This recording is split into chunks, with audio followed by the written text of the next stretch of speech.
जान के दुश्मन को अपनी जान कहते हैं, मोहब्बत की इसी मिट्टी को हम हिंदुस्तान कहते हैं, हम हिंदुस्तान कहते हैं। जो आंखों में, जो दुनिया में दिखाई दे उसे खामोशी कहते हैं, जो दुनिया में दिखाई दे उसे खामोशी कहते हैं, जो आंखों में दिखाई दे उसे तूफान कहते हैं, जो आंखों में दिखाई दे उसे तूफान कहते हैं। जो दीवार का सुराग है, जो ये दीवार का सुराग है, चाइना, अमेरिका, पाकिस्तान साजिशों का हिस्सा है, मगर हम इसे अपने घर का रोशनदान कहते हैं, हम इसे अपने घर का रोशनदान कहते हैं।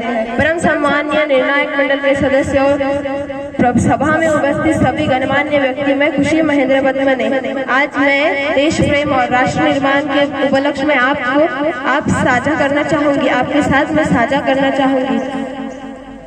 आजादी, आजादी का मतलब वही समझ सकता है जिसने कभी गुलामी की हो।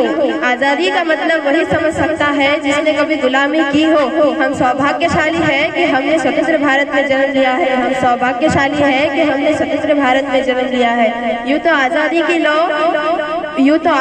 लौ 1857 में ही जल चुकी थी, जो वशाल बन के 1947 में हमारे देश को आजाद कराई, हमारे देश को आजाद कराई। प्राचीन, मध्यकालीन और वर्तमान भारत के उदाहरणों से स्पष्ट करना चाहूंगी कि जब हम फिरंगियों के फेरों में फंस गए थे तो रंग दे बसंती चोला के टोलों के टोले उमड़ आते थे और उनके वंदे मातरम के नारों से खून में आने वाला 5-5 डिग्री का तूफान अंग्रेजी शासकों के जड़ों में तूफान ला देता था, अंग्रेजी शासकों के जड़ों में तूफान ला देता था।